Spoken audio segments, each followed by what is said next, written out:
அஸ்ஸலாமு அலைக்கும் வரஹ்மத்துல்லாஹி வபரகாத்துஹு. இன்று ஒரு புதிய நிகழ்ச்சியோடு நாங்கள் இதனை ஆரம்பம் செய்கின்றோம்.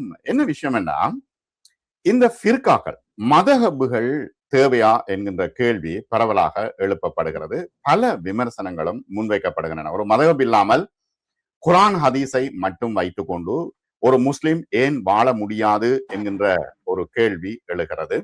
இது தொடர்பான முக்கியமான பல விளக்கங்களை நாம் கேட்டு தெரிந்து கொள்வோம். அப்துல்லா முஃப்தி அக்குரணை எங்களோடு இருக்கிறார். அவரோடு இந்த விடயங்கள் தொடர்பாக நாம் பேசுவோம். அஸ்ஸலாமு அலைக்கும் வரஹ்மத்துல்லாஹி வபரகாத்துஹு. வலைக்கும் அஸ்ஸலாம் வரஹ்மத்துல்லாஹி சரி, வபரகாத்துஹு. சொல்லுங்க. சரி, இப்ப முதல்ல நான் கேட்க வந்த விஷயம் என்னன்னா, முதல்ல நீங்க எங்க ஓதுனீங்க? உங்களுடைய இஃப்தா முஃப்திய எங்க முடிச்சீங்க? நீங்க ஹிஃப்ல எங்க முடிச்சீங்க? உங்களுடைய அந்த வரலாறு எனக்கு முதல்ல தேவைப்படுது. ஜஸாக்குமுல்லாஹ் ஹைரன், பாரக்கல்லாஹு ஃபீக்கும். நேர்காணல் முதலாவது நேர்காணல் இருப்பதனால இந்த லண்டன் டிவியினூடாக 4 வார்த்தை பேசக்கூடிய வாய்ப்பை ஏற்படுத்தி தந்ததுக்கு முதலாவது அல்லாஹ்வுக்கு நன்றி செலுத்தினவனாக ஆரம்பிக்கிறேன்.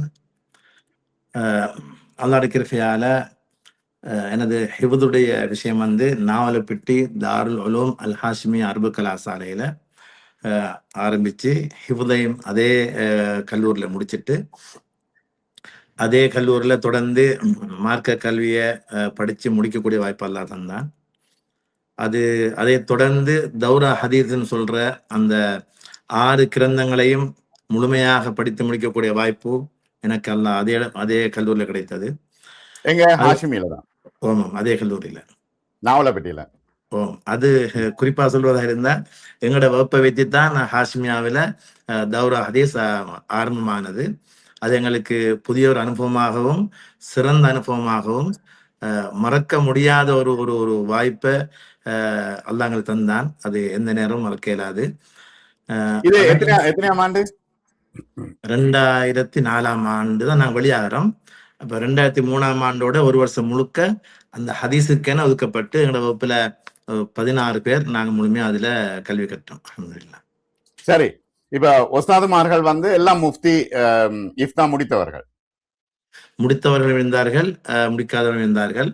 ஆனால் பொதுவாக ஹதீஸ் கலையை அவங்க முழுமையாக முடித்து விட்டால் அந்த ஹதீஸ் அவங்களுக்கு படிச்சு தர முடியுமான, அதாவது சனதுன்னு சொல்றது, அதான் அவங்கள்ட்ட இருந்து ரசூலுல்லாஹி ஸல்லல்லாஹு அலைஹி வஸல்லம் வரைக்குமான அந்த தொடரில் தான் அந்த ஹதீஸ் வரும்.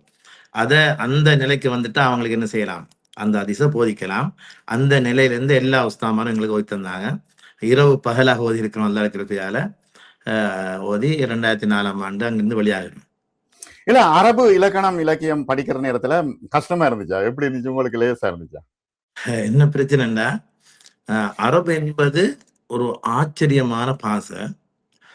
அரபு பாசையில ஒருத்தருக்கு ஒரு இன்பம் வந்துட்டால் அவரு அதுல என்னன்னு சொல்றேன்டா, மத்த ஒன்று விளங்காம போயிடும் அவருக்கு. அரபு பாசையில் என்ற ஒரு இன்பம் வந்துட்டா ஒரு ஆச்சரியம். அது விளங்க விளங்க விளங்க விளங்க அங்கால கொண்டு இழுத்து கொண்டு போய்கொண்டே இருக்கும். அரபு பாசையில ஒரு தனித்தன்மை என்னன்னா, இரவு பகலாக சிந்தனையை திறந்து கொண்டு போகும். அது உண்மையில என்னன்னா, அரபி ஒரு ஒரிஜினல். அதுல எந்த கலப்பும் இல்லை. இப்ப பார்சி எடுத்துக்கொண்டாலும் சரி, அதுல அரபு கலப்பு இருக்கு. உருது எடுத்துக்கொண்டாலும் அரபு கலப்பு இருக்கு. வேற வேற பாஷைகள் எடுத்துக்கொண்டிருந்தாலும் எல்லா கலப்புகளும் இருக்கிறது. அவை அரபி பியோர் லாங்குவேஜ். உலகத்திலேயே இப்ப இங்கிலீஷ்ல கூட பல அரபு சொற்கள் இங்கிலீஷ்ல இருக்குது. ஏன்னா அந்த பழைய விஞ்ஞான சொற்கள் அரபில இருந்து வந்த காரணத்தினால இன்னும் இங்கிலீஷ்ல இருக்குது. அட்மிரல் என்ற விஷயம் எல்லாம் அரபுல இருந்து வந்த என்று சொல்லித்தான் மொழியியல் ஆய்வாளர்கள் நிறைய சொற்களை சொல்கிறார்கள். ஓகே, அப்ப நீங்க சொல்லுங்க, என்ன அரபு பாசை விசேஷம் என்னன்னு சொன்னா, அரபு பாசைய சரியா ஒருத்தர் படிச்சுட்டாருன்னா அவருடைய நிறைய விஷயங்களை அவர் அதாவது சிந்தனை ரீதியாக பெரிய எடுத்து போகலாம். உதாரணத்துக்கு நான் தலைப்பு பொறுத்து முன்னாலே இமாம் ஷாஃபி ரஹிமஹுல்லாஹ் எடுத்துக்கொண்டோம்னா, கிட்டத்தட்ட 17 வருடங்கள் அரபு பாசையில படிச்சு படிச்சு படிச்சு போய் ஒரு இடத்துக்கு வராங்க. எந்த இடம்டா, அந்த அன்று அரபு புலவர்கள் தான் பேர் போன ஆக்கள், கவிஞர்கள். அந்த கவிஞர்களை எல்லாம் கடந்து வந்து கவிஞர்களுக்கே சவால் விடக்கூடிய அளவுக்கு அவருடைய அரபு திறனை வளர்த்து கொண்டாங்க இமாம் ஷாஃபி ரஹிமஹுல்லாஹ் அவங்க. அதான் அவங்க என்ன சொல்லுவாங்கண்டா, லவ்லா அன்ன ஷிஅர பில் உலமா யஸ்ரி லகுன்துல் யௌம அஷ்அர மின் லபீத். அதாவது லபீத் என்றவர் அரபு உலகத்தில் அன்று பெரிய ஒரு கவிஞரா இருந்தாரு.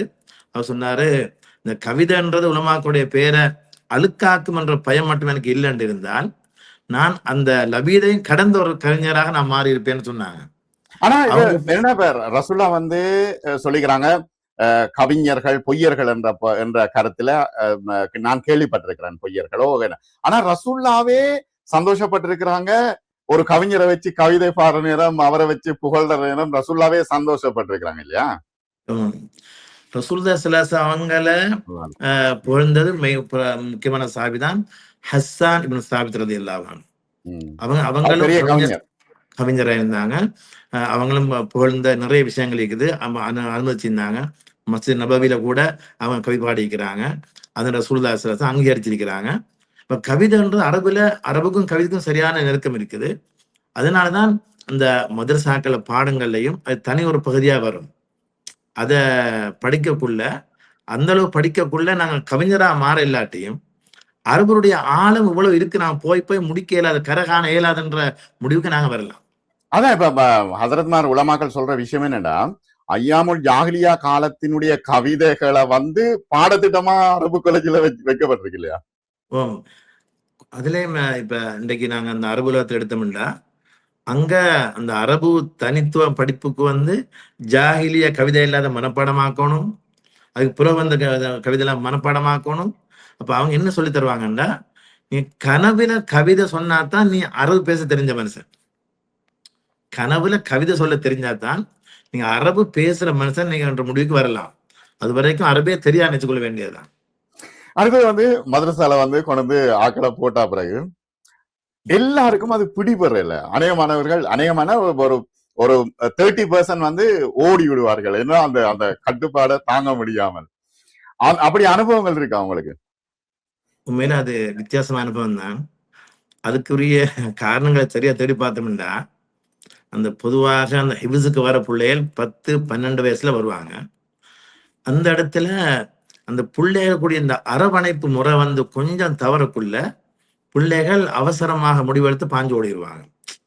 அப்ப உதாரணமாக உஸ்தாத்மார் வந்து தண்ட பிள்ளைய போல அவரை நினைச்சு தோல்ல தடை விட்டு, தம்பி பாடம் தாங்க, ஏன் நேத்து பாடம் தரல, நாளைக்கு தரலாமே பாடத்தை என்றெல்லாம் அதை தடவி விடக்குள்ள ஒரு வார்த்தை கழிச்சாங்கன்னா அந்த பிள்ளையோட பயம் இறங்கிறது. அப்ப ஹிப்ஸ் பாடமாக வைக்கிற எல்லா பிள்ளைகளையும் பயத்தாட்டி பயமுறுத்தாட்டி அடக்கி உடக்கி இறுக்கி வச்சுதான் செய்வாங்க. ஏன்னா இல்லாட்டி பிள்ளைய ஓடிடுங்க, சின்ன வயசு தானே, பாடத்துல அக்கறை இல்லாம இருக்குங்க, கொஞ்சம் பயமுறுத்துடுவாங்க. அப்ப அந்த நேரத்துல கொஞ்சம் சருகுள்ள புள்ள எப்பவுமே பயந்து கொண்டு இருக்கும். பயம் கூடுதலா வந்தோடனே விட்டு ஓடிடுவாங்க, விட்டு ஓடிடுவாங்க. இப்ப அந்த காலத்துல வந்து பாடம் கொடுக்காட்டியா உஸ்தாத்மார்கள் அடிப்பார்கள். இப்போ அப்படி இருக்கா? நீங்க பல மதரசாக்கள்ல ஓதி கொடுத்திருக்கீங்க, இப்பவும் அப்படி இருக்கா? இப்ப மிச்சம் குறைய இல்லைன்னு சொல்லலாம். என்னன்னா அந்த கம்ப என்ன செய்வாங்கன்னா, இன்னொரு பிரச்சனைக்கு வந்து இந்த ஊடகங்கள்ல காட்டுற அந்த இது வேற, உள்ள யதார்த்தம் நடக்கிறது வேற. அவங்கள உஸ்தாமார நாங்க நேர்ல போய் பார்த்தா தான் விளங்கும். ஒவ்வொரு உஸ்தாமாரும் காலையில இருந்து மாலை வரைக்கும் இரவு வரைக்கும் உட்கார்ந்து கொண்டு மாணவருக்கு பின்னால என்ன பாடுபடுறாங்கன்னு பார்த்தா தான் அது விளங்கும். ஆனா அடிக்கிறது இல்ல, கம்பு இருக்கும், சின்ன கம்பு இருக்கும், பயமரம் கொஞ்சம் பயத்தாட்டி வைக்கணும். இல்லாட்டி அந்த பிள்ளையில இப்ப உதாரணத்துக்கு அந்த பிள்ளை வீட்டுல இருந்தா கூட கட்டுப்படுத்த இயலாது. வீட்டுல ஒரே ஒரு மணித்தியாலம் வீட்டுக்குள்ளால் வைக்க இயலாது. அங்கால தெரியும் இங்கா பார்க்கக்குள்ள ஆள் இல்லை. அவங்க காலையில மாலை வர இரவு நேரம் ஹாஸ்டல் நேரத்தை எழுப்பாட்டணும், தொலையை கொண்டு வந்து சேர்க்கணும், பாடம் கேட்கணும், எல்லாத்தையும் ஒரு உஸ்தாமா செய்யறது அந்த உஸ்தாமாருடைய கடமைய சொல்லி முடிக்க இயலாது. இப்ப மதரசாக்கள் வந்து இப்ப இயங்குறதுக்கு இப்ப கஷ்டமா இருக்கா? என்னடா கோவிட்டுக்கு பிறகு ஒரு பெரிய சிக்கல் ஒண்ணு வந்துச்சுது. அதுக்கு பிறகு இப்ப இலங்கையை பொறுத்த அளவுல ஒரு சிக்கல் ஒண்ணு வந்துச்சுது இந்த குண்டுவெடிப்புக்கு பிறகு. அதுக்கு பிறகு எப்படி இது படிப்படியா தீர்ந்துச்சு இந்த பிரச்சனை? அத பாக்குறதுன்னு சொன்னா, உண்மையில இலங்கையை பொறுத்தவரையில இலங்கையில அந்த பாதுகாப்பு அமைப்பை நாங்க எடுத்தோம்டா, மிகவும் தெளிஞ்ச பார்வையோடு இருக்கிறாங்க. அவங்களோட பார்வை தெளிஞ்ச பார்வை. அவங்களுக்கு தெரியும் இதுக்கு பின்னால இருக்கிற ஆள் யாருன்னு தெரியும். இந்த மதரசாக்கள் எல்லாம் என்னன்னு அவங்களுக்கு சிந்தனை இருக்குது. அதுல அல்லாஹ்வுடைய கிருபையால எந்த மாற்றம் வரல. அப்ப இதுக்கு பின்னால குறித்த சில இயக்கங்கள் சம்பந்தப்பட்டதோட அவங்க அதை கொஞ்சம் கூடுதலாக ஆராய்ஞ்சு, அதனால அது சம்பந்தமான ஆட்களை பிடிக்கிறதுக்கு அவங்களுக்கு ஒரு நாள் எடுக்கல, 24 மணி நேரம் எடுக்கல. அதுக்கு உள்ளால எல்லாத்தையும் அப்படியே உரிச்சு வச்சுட்டாங்க வேற வேறையா. அப்ப இளைஞருடைய அந்த பாதுகாப்பு அவ்வளவு இதாகிக்கிறதா தெளிஞ்சிக்கிறதால எல்லா விவசாயம் மூடி இறுக்கி பிடிச்சி அப்படி ஒன்றும் செய்ய இல்லை. சந்தேகமான ஆட்களை கொஞ்சம் பிடிச்சிட்டு விட்டாலும் குறிச்ச ஆட்கள் குறுகிய நேரத்தை பிடிபட்டாங்க. அதனால மதரசா திறக்கிறதுக்கெல்லாம் சட்டபூர்வமாக எல்லா மதரசா பதிவுல இருந்ததால சரியான முறையை கொஞ்சம் செக் பண்ணி பார்த்துட்டு விட்டுட்டாங்க. பெரிய பிரச்சனை வரல. ஆனா அந்த அரசியல் பின்புலங்க அதுக்கு பின்னால இயங்கினதால கொஞ்சம் சிரமம் இருந்துச்சு. அல்லாஹ் இருக்கிறதால இப்ப இயல்புக்கு திரும்பிக்கிறத நான் பார்க்கிறேன். இப்ப இலங்கையில வந்து இந்த இனவாத கருத்துக்கள் எவ்வளவு தூரம் முஸ்லிம்களை வந்து பாதிச்சது? என்னடா இப்ப முக்கியமா வெளிப்படையா சொல்லலாம், எல்லா நியூஸ்களையும் அந்த விஷயம் தானே. இப்ப ஞானசார தேரத்தான் முக்கியமா முன்னால நின்று முஸ்லிம்களுக்கு எதிரான ஒரு பிரச்சாரத்தை செய்தார். அது எவ்வளவு தூரம் பாதிச்சது இலங்கை முஸ்லிம்களை? அந்த பாதிப்புண்டா சொல்றது சிரமம், வாய் விடுத்து வார்த்தையால சொல்ல இயலாது. உதாரணத்துக்கு பெண்கள் வீட்டை விட்டு வெளியேற இயலாத நிலைக்கு தள்ளப்பட்டாங்க. அபாயம் எல்லாம் கலர் மாத்த சொல்லி எல்லாம் கலர் மாத்த சொல்லி, அபாய முகமுடைய இயலாது, மருந்து பின்பற்ற இயலாது, ஜுப்பாவை எல்லாம் மாத்தணும் என்ற நிலைக்கு வந்து பெரும் ஒரு இறுக்கமான நிலைக்கு வந்தாங்க. இப்ப அந்த நேரத்துல கூடுதலாக அவதானிக்கப்பட்ட விஷயம்தான், பெரும்பான்மையான பெண்கள் துவாவோட அழுகையோட தொழுகையோட காலத்தை கொண்டு போனாங்க. அது ஆண்கள் அடுத்தது இந்த பள்ளி வழிய ஜமாத் வழி அதுக்குண்டு ஜமாத் அனுப்பினாங்க. இப்ப நான் 4 மாசம் போற மாதிரி நாட்டு நிலைமைகளை சீராக்குவதற்கு உடனே வாங்கணும்னு சொல்லப்பட்டாங்க. அப்ப அந்த நேரம் போய் விட்ட அழுக கண்ணீர் தொழுகை தஹஜ்ஜுத் தொழுகை எல்லாம் என்னென்றே சொல்ல இயலாது. பெரும் ஒரு முயற்சி இலங்கை மேற்கொள்ளப்பட்டுச்சு. உலகளாவிய ரீதியாக முஸ்லீம் கவலைப்பட்டு இருந்தாங்க. ஆனா இந்த துறை இந்த இந்த இந்த பிரச்சனைய சரியான முறை சுமூகமாக்கணும் என்ற நோக்கத்துல பெரிய ஒரு முயற்சி இலங்கை மேற்கொள்ளப்பட்டுச்சு. பள்ளி பள்ளியா இத்திகாப் நின்றது, அழுதது தொழுது எல்லாம் ஒரு ஆச்சரியமாயிருந்த அந்த காலம். இப்ப இலங்கையில கிட்டத்தட்ட இப்ப எத்தனை வீதம் முஸ்லிம்கள் இருக்கிறாங்க? 12-13 வீதம் முஸ்லிம்கள் இருக்காங்களா? 13 வீதம். இப்ப இப்ப அவர்கள் வந்து இப்ப சுதந்திரமா இப்ப இயங்கக்கூடியதா இருக்கு தானே, எந்த பிரச்சனையும் இல்ல தானே இப்ப? அப்படியா? இப்ப அந்த ஒரு பிரச்சனையுமே இல்ல, சர்வசாதாரணமா இங்க எல்லாம் சுதந்திரம். சரி, இப்ப நான் வந்த முக்கியமான விஷயம் என்னன்னா, இந்த மதுஹபுகளை ஏன் நாங்கள் பின்பற்ற வேண்டும்? ஒரு குரான் ஹதீஸ் எங்களுக்கு முன்னால தெளிவாக இருக்குது. அநேகமான அவங்களோட வீடியோக்கள் எல்லாம் பாக்குறேன். அதுல வந்து நீங்க சொல்ற விஷயங்கள் என்னன்னா, பல முக்கியமான விஷயங்களை சொல்றீங்க. நாங்கள் தொடர்ந்து பேசுவோம், இன்றைக்கு ஒரே நாள் எல்லாத்தையும் பேச முடியாது. இப்ப மதுஹபுகளினுடைய முக்கியத்துவம் என்ன, ஏன் அதை ஒரு முஸ்லீம் வந்து பின்பற்ற வேண்டும்? நீங்க கேட்டது மிக முக்கியமான கேள்விதான். இந்த இடத்துல என்ன பிரச்சனைன்னா, மதுஹபை நாங்க பின்பற்றுதுன்ற தலைப்பு இருக்குதானே, அது பெரிய தலைப்பு, ஒரு நீண்ட தலைப்பு. இது சாதாரணமா ஆரம்பிக்கிறதா இருந்தா இஸ்லாத்துக்கு எத்தனை வயசுன்னு பார்க்கணும். இன்றைக்கு 1448 வருஷமா? 1448 வருஷம் தெரியுதானே? ரைட். இப்ப நாங்க 1400 அதாவது 14ஆம் நூற்றாண்டுல இருக்குதானே. இந்த 14 நூற்றாண்டுகள் கடந்த ஒரு மார்க்கத்தை நாங்க பின்பற்றி கொண்டு இருக்கிறோம். இப்ப நான் 1ஆம் நூற்றாண்டுல இருந்து வந்தோம்னா இஸ்லாம் ஒரே வடிவத்துலதான் வந்திருக்குது. உதாரணம் எடுத்தோம்னா, இப்ப ஐவேளை தொழுகையில இருந்து ஒவ்வொரு சட்டத்திட்டமும் 14 நூற்றாண்டு 1400 வருஷம் ஒரே அமைப்புல வந்து கொண்டு இருக்குது. அப்படி வருவதற்குரிய பிரதான காரணம், முதல் 3 நூற்றாண்டுகள் சம்பந்தமாக ஸல்லல்லாஹு அலைஹி வஸல்லம் தெளிவாக சொன்னாங்க, கைருல் குரூன் கர்னி, நூற்றாண்டுகளில் சிறந்த நூற்றாண்டு எனது நூற்றாண்டு. அடுத்தது சும்மல்லதீன யலூனஹும், 2வது நூற்றாண்டு தாபிஊன்களுடைய காலம், 3வது தபா தாபீன்கள். இப்ப முதல் 3 நூற்றாண்டும் ஸல்லல்லாஹு அலைஹி வஸல்லம் அவர்களால அடையாளப்படுத்தப்பட்டது சிறந்த நூற்றாண்டு. அதுக்கு பிறகுதான் பிரச்சனைக்குரிய காலம். இதுல அல்லாஹ்வுடைய ஏற்பாடு என்னென்றால், முதல் சிறந்த நூற்றாண்டுக்கு உள்ளாலேயே இந்த மார்க்கம் தொகுக்கப்பட்டு அதுக்குரிய அடிப்படைகள் எல்லாம் அஸ்திவாரங்கள் இடப்பட வேண்டிய எல்லா வேலையையும் அல்லாஹ் முடிச்சுட்டான். அதுக்கு பிறகு அங்கிருந்தே அதே வடிவத்துல இஸ்லாம் பின்தொடர்ந்து வந்ததால நாங்க இன்றைக்கு 1400 வருடத்தை கடந்தும் குரான் இறங்குறத கண்ணால பார்த்து கொண்டிருந்த சஹாபாக்கள் பின்பற்றின மாதிரியே பின்பற்றுவதற்குரிய காரணம் அங்க போட்ட அஸ்திவாரத்துல வந்து கொண்டிருக்கிறதால, அதுவும் சிறந்த நூற்றாண்டுல அந்த அஸ்திவாரத்தை விட்டு விலகுதல் என்பதுதான் இந்த வஹாபிச பிரச்சனையுடைய அஸ்திவாரம். அப்ப அவங்க சொல்றது என்ன? நீங்க இப்ப கேட்டது போல குர்ஆன நாங்க விளங்கி நாங்களே பின்பற்றுவோம். இல்ல அது இருக்கட்டும். இது வந்து ஒரு பெரிய சப்ஜெக்ட், நாங்கள் தொடர்ந்து பேச வேண்டி இருக்குது. நான் இப்ப என்ன கேக்குறேன்னா, ஓகே வஹாபிசம் தனியா கதைப்பம். இப்ப வந்து ஏன் ஒரு அறிஞரால, இப்ப நீங்க இருக்கிறீங்க, நீங்க ஒரு முஃப்தி, இப்ப நீங்க ஏன் ஒரு மதகபை பின்பற்ற வேணும்? உங்களுக்கு தான் எல்லாம் தெரியுமே. இப்ப எல்லா ஹதீஸும் எல்லா அநேகமாக தெரியும் உங்களுக்கு. ஓகே, எல்லாம் தெரியும்ன்றது ஒரு பெருமையா இருக்கலாம், உங்களுக்கு தெரியும். இப்ப நீங்க குரான் ஹதீஸ மட்டும் பின்பற்றலாமே, ஏன் ஒரு மதகபை பின்பற்ற வேணும் என்றதுக்கு என்ன பதில்? இதுல என்ன பிரச்சனைடா, இந்த பின்பற்றுதல் என்ற தமிழ் சொல்லுக்குள்ளதான் பிரச்சனை வருது.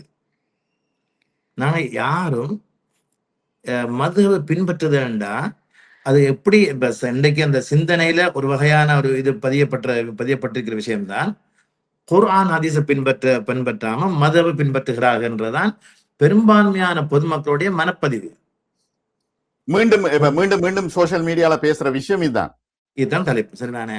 ஆனா இது இந்த அவங்க ஒண்ட மறைச்சி ஒன்று சொல்லப்படுறதால மக்கள் நினைக்கிறாங்க, ஏன் குர்ஆன் ஹதீஸை பின்பற்றாம மதவை பின்பற்றோம்னு சொல்றது. மக்களுக்கு தெரியாது குர்ஆனையும் ஹதீஸையும் உரிய வடிவில் 14 நூற்றாண்டுகளாக 1400 வருடமாக அதே வடிவில் பாதுகாத்து கொண்டு போய்கொண்டிருக்கக்கூடிய ஒரு விஷயம்தான் இந்த மதாஹிப் 4 மதம்ன்றது பொதுமக்களுக்கு தெரியாது.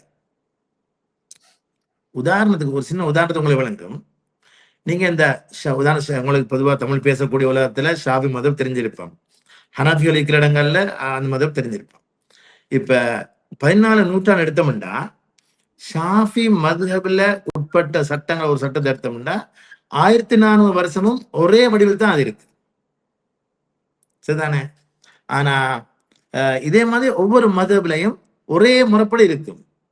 அந்த ஒரே முறைப்படி வந்தது அப்படி குர்ஆன் சுன்னாவிலிருந்து ஆதாரத்தை எடுத்து அந்த ஆதாரத்தை பாதுகாத்து அமல் சஹாபாக்கள் செயல்முறைப்படுத்தின அந்த செயல்முறையை நடைமுறைப்படுத்தி அதை தொடர்ந்து வந்து கொண்டிருக்கக்கூடிய விஷயம்தான் இந்த மதம் என்ற விஷயம். இப்ப நாங்க ஷாஃபின்னு சொன்னா கருத்து என்ன? இப்ப ஷாஃபி மதுஹப்ல குர்ஆன் சுன்னாவிலிருந்து ஆதாரத்தை எடுப்பதற்குண்டான அடிப்படை விதிமுறைகள் அங்கு அஸ்திவாரமாக இருக்கும், அடிப்படை இருக்கு. அந்த அடிப்படை விதிமுறைக்கு உள்ளால இருந்துதான் எல்லா சட்டம் எடுக்கப்பட்டிருக்கு. இப்ப நாங்க இன்றைக்கு பின்பற்றோம் என்றால், இன்றைக்கு ஒரு சட்டத்தை எடுத்து செயல்படுத்துறோம் என்றால் அது 14 நூற்றாண்டுக்கு முன்னால போய் ஸல்லல்லாஹு அலைஹி வஸல்லம் அவங்ககிட்ட இருந்து நேரடியாக மார்க்கத்தை பெற்ற சஹாபாக்கள் எந்த வடிவில் செயல்படுத்தினார்களோ அதே செயல்முறை தான் நாங்க இன்றைக்கு செய்யறோம்.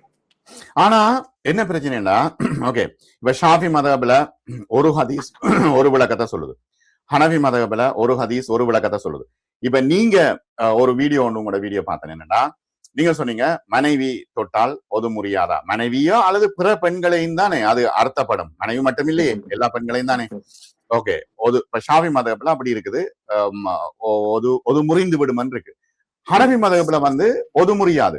நான் ஒரு ஹதீஸ் ஒன்று கேள்விப்பட்டேன், ரசூலுல்லாஹி ஸல்லல்லாஹு அலைஹி வஸல்லம் அவங்க, அது சரியோ பிள்ளையோ நீங்க தான் சொல்லணும், ஏன்னா நீங்க தான் முஃப்தி உலமா ஆலிம் எல்லாம். இப்ப என்னன்னா ரசூலுல்லாஹி ஸல்லல்லாஹு அலைஹி வஸல்லம் அவங்க ஒது எடுத்துட்டு பள்ளிக்கு தொலை போகும் முதல் ஆயிஷா நாயிட நெத்தியில முத்தமிட்டு போவாங்க. அப்ப மனைவி தானே, அப்ப ரசூலுல்லாஹ்க்கு ஒது முறியாதா என்கின்ற ஒரு கேள்வி இருக்கு. நீங்க அந்த ஒரு வீடியோ போட்டதாலதான் நான் இதை கேட்கிறேன். சரி, என்ன பிரச்சனைடா, இந்த பிரச்சனை இந்த ஒன்று 2 மதுஹபுக்கு இடையிலான அமைப்பு உண்டு தனி. அடுத்தது 4 மதுஹபுக்கு முன்னால வஹாபிசம்ன்ற தனி. இப்ப நான் போட்டது இந்த ஹனஃபி ஷாஃபி மதுஹபோடு சம்பந்தப்பட்ட விஷயம் இல்லை.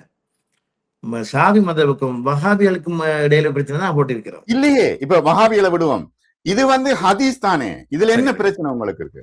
என்ன பிரச்சனைடா, பொதுவாக ஆதாரம் எடுக்கிற அமைப்புல ஒரே வசனம் தான் இருக்கு. இந்த இடத்துல லாமச லமச ரெண்டும் அரபு சொல்.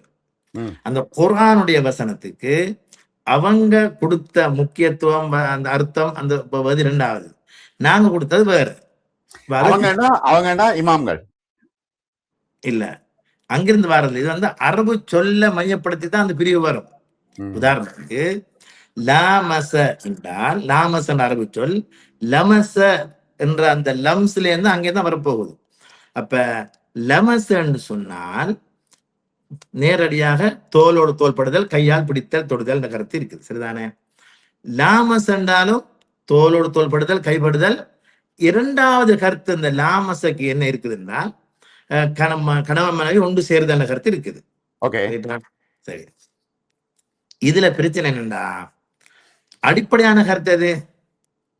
லாமச லாமச அடிப்படையான கருத்து வந்து தோலோடு தோல் தொடுதல்.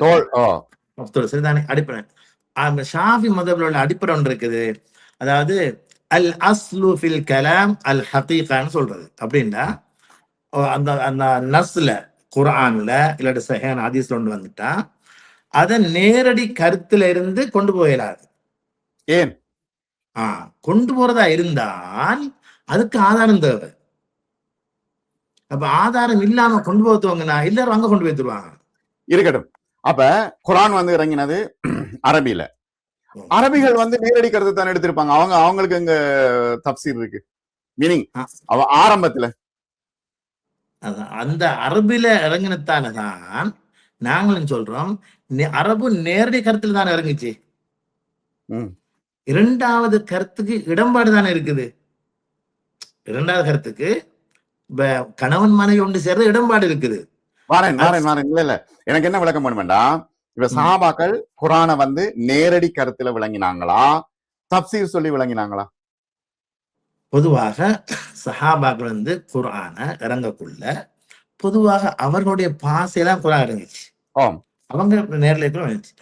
அதுல அவங்க ஸல்லல்லாஹு அலைஹி வஸல்லம் முன்னா இருந்து நேரடியாக இதுக்கு இதுதான் விளக்கம் ஒன்று பெற்ற விளக்கம் ஒன்று இருக்கும். அதை ரசூலுல்லாஹ் சொல்லக்கூடிய நேரடியாக அவங்க நடைமுறைப்படுத்தினது இருக்கு. இப்ப சஹாபாக்கள் அதை விளங்கி அமல் செஞ்சுட்டாங்கண்டா நாங்க அங்கதான் வருவோம். இவங்க எப்படி அதை எடுப்பாங்க, இந்த சாவி எப்படி அதை எடுப்பாரு, அந்த சாவி எப்படி இதை எடுப்பாரு எங்களுக்கு கேட்க இடம் இல்லைங்க. ஏண்டா எல்லா சஹாபாக்களும் ஒரே பட்டத்துல வந்துருவாங்க. அதுல மூத்த சஹாபாக்கள் விளக்கத்துல கூடின சஹாபாக்கள் இருப்பாங்க.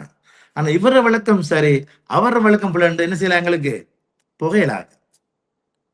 ஏன் புகையலாண்டா சஹாபாக்கள் எல்லாரையும் அல்லாஹ் தஆலா ஒரே கூட்டம் சேர்த்துட்டான். ரலியல்லாஹு அன்ஹு வரதுவான்னு அல்ல வச்சுட்டான். புரிஞ்சுட்டான். அல்லாஹ் தஆலா அவர்களை புரிஞ்சு கொண்டார், அவர்கள் புரிஞ்சு கொண்டார். முதலாவது விஷயம். ஆனால் இன்றைக்கு நான் 1400 வருஷத்துக்கு பின்னால பதியப்பட்ட பதிவுகள், எழுதப்பட்ட எழுத்துக்களை மட்டும் நாங்க மையப்படுத்தி சஹாபாக்கள் இடையில தராதரத்தை பிரிக்க துவங்கணும்னு சொன்னா கடைசியில இன்றைக்கு எப்படி இயக்கங்கள் சின்ன பின்னமாக இருக்குதோ அல்லாஹ் பாதுகாக்கணும். சஹாபாக்களையும் தரம் குறைச்சி தன்னை விட சஹாபாக்க அந்தஸ்தை குறைக்கிற மாதிரியான பேச்சு நான் பாக்குறேன். குறிப்பா இந்த வஹாபிச பேச்சு ஸ்டார்ட் ஆகினதால அரபு உலகத்துல பலர் வந்து நாதுபில்லாங்க சில சஹாபாக்களை தரம் குறிச்சு பேசுறத பாக்குறேன். அது வந்து பெரிய இடத்த கொண்டு விட்டுருமால. அதனால அதை தெரிந்து கொள்ள வேண்டிய விஷயம். அது சஹாபாக்கா இப்ப எங்கிட்ட சொல்லிக்கொண்டு வந்தேன்னா இந்த மதபடி விஷயத்துல அடிப்படைகள் சொன்னானே, அடிப்படை என்று வந்தால் சஹாபாக்கள்ல 2 பேர் ஒரே கருத்துல வேறுபட்டாங்கண்டா. உதாரணத்துக்கு நீங்க கேட்டீங்க அந்த கணவன் மனைப்பட்டா உதுமுறை முறையா பிரச்சனையில 2 பேர் வேறு வேறு கருத்து. யாரு? அப்துல்லா இப்னு அப்பாஸ் ரலியல்லாஹு சொல்றாங்க, அவங்க சொல்றாங்க இது கணவன் மனைவியோட ஒன்று சேருதல் லாமஸ் கருத்து. சரியா?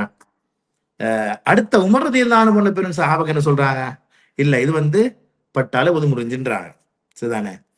இப்படியான கட்டத்துல அப்துல்லா இப்னு அப்பாஸ் ரலியல்லாஹு சொல்றாங்க, மிகப்பெரிய தப்சீர் அறிஞர், நாங்க இன்று வரைக்கும் பின்பற்ற மிகப்பெரிய அறிஞர். சரி, இப்ப அவங்க சொல்றாங்க துஹூல் உடலுறவு தான் இந்த தோளோடு தோல் படுறதுன்னு சொல்றாங்க. சொல்லுக்கு கருத்து சாரி, சொல்லுக்கு கருத்து. அவங்க மிகப்பெரிய தப்சீர் உலமாவே அவங்க வந்து அவ்வாறு சொல்றாங்க. அப்ப அதைத்தான ஹனஃபி மதம் எடுத்து வச்சிருக்குது. அதையும் எடுத்திருக்கிறாங்க. அதோட வேற ஒரு விஷயம் சேர்த்துக்குவாங்க. நான் பிறகு சொல்றேன், அந்த என்ன ஒன்றை முடிக்கணும். இப்ப எல்லாத்தையும் ஒண்டா இதாக்குன்னா கடைசி முடிவு இல்லாத பேச்சா போயிருவாங்கள பேச்சு. அதனால இமாம் ஷாஃபி ரஹ்மத்துல்லாஹி சொன்ன தர்த்தீப்ல சொல்லி வந்தேன். அப்துல்லா இப்னு அப்பாஸ் அந்த சொல்றாங்க. அதுல அதை விட முக்கியமான சாவி யாரு? உமர் இப்னு கத்தாப் ரலியல்லாஹு அன்ஹு. அவங்க சொல்றாங்க என்ன இல்ல பட்ட உதமுறையும்.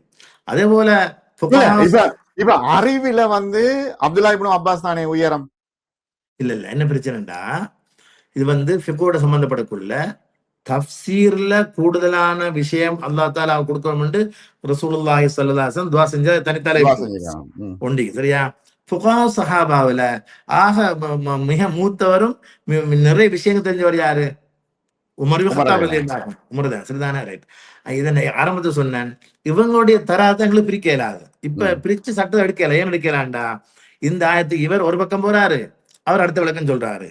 இப்ப போகணும் குர்ஆன் சுன்னாவுக்கு நேரடியா போய் அங்க என்ன சொல்லப்படுதுன்னு பார்த்து அதுக்கு தோதுவான விளக்கம் யாரையோ அதுதான் இந்த முற்படுத்தப்படமே இல்லாமல் என்ன செய்யலாது. இவரை விட அவர் சிறந்தவர், அவரோட இவர் சிறந்தவர்னு சொன்னால் அந்த கூட்டம் சொல்லுவாங்க அவர் சிறந்தவர் என்று, இவங்க சொல்லுவாங்க இவர் சிறந்த எடுத்து போய்த்துருவாங்க ரெண்டு பக்கத்துக்கு. அப்ப நாங்க இப்ப ஓகே, பொதுமக்களுக்கான குழப்பத்தை எப்படி தீர்க்கிறது? என்ன பிரச்சனைன்னா, குழப்பத்தை தீர்க்கிறது முன்னால அல்லாஹ் தஆலா குர்ஆன்ல சொல்ற மாதிரி ஒவ்வொருத்தரும் தண்ட செவிய சிந்தனைய மனதை பாதுகாக்கணும். இந்த குழப்பம் 14 நூற்றாண்டு வர இல்லை.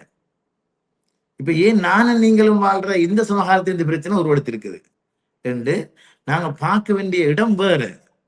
அதுக்கு பிரதான காரணம், நாங்க இன்றைக்கு இந்த சமூக வலைதளங்கள்ல யாருடைய விஷயத்தை கேட்கணும், யாருடைய பேச்சை தவிர்த்து கொள்ளணும் என்ற அந்த இது அவரை முடிவு செய்யணும்.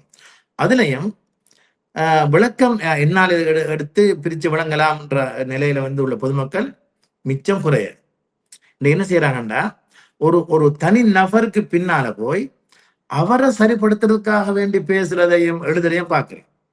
ஆனா ஒரு நாளும் அவரை வச்சு ஆதாரம் முடிவு செய்யப்படுறதில்ல, ஆதாரத்தை வச்சுதான் அவர் முடிவு செய்யப்படும். என்ன நடக்குதுண்டா, ஒருத்தர் வந்து சோசியல் மீடியால பேச துவங்கிட்டாரு, ஆக்களுக்கு முன்னால வீடியோல பேசுறாரு, மக்கள் நிறைய அவரோட வந்து என்ன சப்ஸ்கிரைபர் சீக்கிறாங்க, அப்படி எல்லாம் இதெல்லாம் அவதானத்துல கொண்டு விட்டு அவங்க என்ன செய்வாங்க, இவர் வீடியோ பண்ணோன்னு அவர் சொன்ன சரி, இன்னொருத்தர் சொல்றாரு அந்த குறிப்பிட்ட நபரை பேரை போட்டு இவர் சொன்னால் சரியாத்தான் இருக்கும், இவர் சொன்னால் சரியாத்தான் இருக்கும். எவ்வளவு பாரதமான விஷயம். இப்ப இமாம் ஷாஃபி ரஹிமஹுல்லாஹ் சொன்னா கூட பின்னால் அந்த யாரும் சொல்லல, இமாம் ஷாஃபி சொன்னாங்கன்னா சரியா தான் இருக்கும், நாங்க கண்ணு பத்திர எடுப்போம் உண்டு, எங்கேயுமே அவங்க கிதாப்ல இல்ல. ஆனா இன்றைக்கு இவங்க என்ன செய்யறா பாருங்க, குர்ஆன் ஹதீஸ் சொல்லி கொண்டு போறாக்கள் என்ன எழுதுறாங்க, இவர் சொன்னா சரியா தான் இருக்கு. அப்ப எவ்வளவு பெரிய கண்மூடித்தனமான பின்பற்றுதல். இதுக்குதான் நாங்க சொல்றோம் கண்மூடித்தனமா பின்பற்ற, இதுக்குதான் நாங்க சொல்றோம். இப்ப மதவை பின்பற்றுன்னு சொல்றது நான் கண்மூடி இல்ல, சஹாபாக்கள் செய்ததை நாங்க செய்யறோம். சஹாபாக்கள் அமல் செய்ததை நடைமுறைப்படுத்ததை நாங்க நடைமுறைப்படுத்துறோம். இப்ப அவங்களும் அதைத்தானே சொல்றாங்க, சஹாபாக்கள் பின்பற்றியதான் நாங்களும் பின்பற்ற வேண்டும். இல்ல என்ன பிரச்சனைடா, அவங்க சொல்றாங்க என்ன, குர்ஆன் ஹதீஸ் தான் ஆதாரம்னு சொல்றாங்க, சஹாபாக்கள் பின்பற்றல அவங்க. சலஃபு சாலிஹீன்ன்றது சஹாபாக்கள் இல்லையா? சலஃபு சாலிஹீன் சொன்னால் பொதுவா சலஃப்னு சொன்னால முதல் 3 நூற்றாண்டில் உள்ள பிறந்த மொத்தான அவங்களுக்கு தான் சலஃப்னு சொல்லுவாங்க. முதல் 300 நூற்றாண்டுக்குள்ள உள்ளாங்க. இவங்க வந்து சலஃப்ன்றதும் சலஃபியான்றதும் முதல் நூற்றாண்டுள்ளாக பின்பற்றன்னு சொல்லுவாங்க, முதல் நூற்றாண்டாக்களுடைய சிந்தனைன்னு சொல்லுவாங்க. இவங்கிட்ட முதல் நூற்றாண்டுடைய சிந்தனையும் இல்லை, அவங்களுக்கு பின்பற்ற அமைப்பும் இல்லை, ரெண்டுமே அவங்ககிட்ட இல்ல.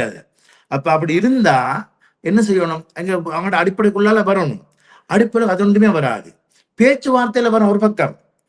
உதாரணத்துக்கு உதாரணம் லேசான உதாரணம் சொல்றேன். இப்ப இந்த ஒரு வீடியோ நீங்க சம்பந்தப்படுத்தினதால அது சம்பந்தப்படுத்துறேன்.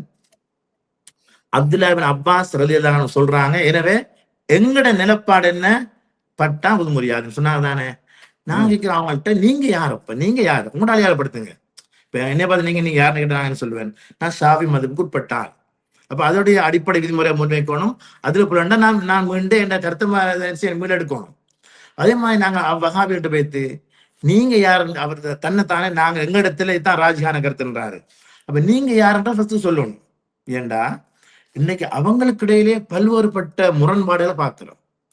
உதாரணத்துக்கு பாருங்களேன், இவங்க சொன்னாங்க என்ன, அப்துல்லா அப்பாஸ் சொன்னதை எடுக்கிறோம்ன்றாங்க. இப்ப நாங்க கேட்டோம், சரி குரான் நீங்க குரானை நேரடி ஏண்டா அவனோட இன்னொரு விஷயம் இருக்குது, குரானுடைய சுன்னாவுல வந்து நேரடி கருத்து எடுக்கிற கதை வந்து அவங்கள்ட்ட நேரடி கருத்துல ஒரே புடி உடும்பு புடியா பிடிச்சிருப்பான், அசைய மாட்டாங்க. சரிதானே. இப்ப இந்த உதுமுறி இதுக்கு நேரடி ஆதாரத்தை கொண்டு வாங்கன்னா ஆதாரம் இல்லை அவங்கள்ட்ட. இப்ப ஆதாரம் இல்லை. அவன் சில ஆதாரம் வச்சுப்பான் காட்டுறதுக்கு. அது காட்டின பிறகுதான் அந்த கதை வரணும். இப்ப அது வர தேவையில்லை. அது சரிதானே, அது கேட்டோம். அப்ப நாங்க கேட்கிறோம், நோன்பு வரக்குள்ள அப்துல்லா இப்னு அப்பாஸ் இங்க போறாரு. நோன்பு வந்தா நீங்க என்ன சொல்றீங்க, சர்வதேச புறன்றீங்க. சொல்லிட்டு எந்த புறையை நம்ப வைக்கிறீங்க, சவுதியில கண்டா முழு உலகத்துல வகாபின்னு நான் பிடிக்கிற, சவுதியில கண்டா முழு பேரும் பெருனா கொண்டாடுற. இதுக்கு ஆதாரம்னா இதுக்கு என்ன ஆதாரம் இல்லை. ஏன் அப்துல்லா அப்பாஸ் சொல்றாரு, அந்தந்த ஊர்ல கண்டா தான் பெருனா, அதை அவங்க எடுக்கிற அடி இல்லை. இதை இங்க எடுக்கிறப்ப அவங்க என்ன நீயா இது ரெண்டுக்கும் இடையில. இப்ப இதே போல இப்னு அப்பாஸ் என்ன சொல்றாரு, தண்ணியில ஊதி அந்த தண்ணி எழுதினதை கரைச்சி கொடுத்தா இந்த புள்ள பெற அந்த பெண்களுக்கு வயத்துல ஊதுறது தெளிக்கிறது இதால குடிக்கிறதா லேசா. இவங்க என்ன சொல்றாங்க, அது முழுதும் பிதாத்து. எவ்வளவு ஹதீஸ் எல்லாம் புகார்ல இருந்து எல்லா ஹதீஸும் அது தலைப்பு. இதே போல அப்துல்லா அப்பாஸ் குனூத்து ஓதுனாங்க ஃபஜ்ர் தொழுகையில, இவங்ககிட்ட குனூத்து பிதாத்து. நான் கேட்கிறோம், நீங்க ஒத்தோட கருத்து நீங்க எடுக்கிறேன்டா உங்கள்கிட்ட ஒரு அடிப்படை இருக்கணும்.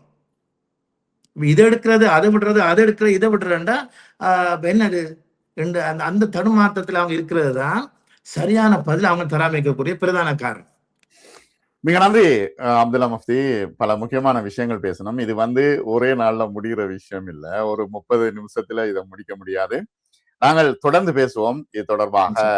இந்த மதுஹபுகள் ஏன் முக்கியம், இந்த ஃபிர்காக்களுடைய பிரச்சனை என்ன, எங்கே இருந்து ஹதீஸை எடுக்கிறது, எங்கே இருந்து குரானாயத்தை விளங்கிக் கொள்வது என்பது தொடர்பாக நாம் பேசுவோம். மிக நன்றி உங்களுக்கு, உங்களுடைய நேரத்துக்கு. அஸ்ஸலாமு அலைக்கும் வரஹ்மத்துல்லாஹி வபரகாத்துஹு. வலைக்கும் அஸ்ஸலாம் வரஹ்மத்துல்லாஹி வபரகாத்துஹு.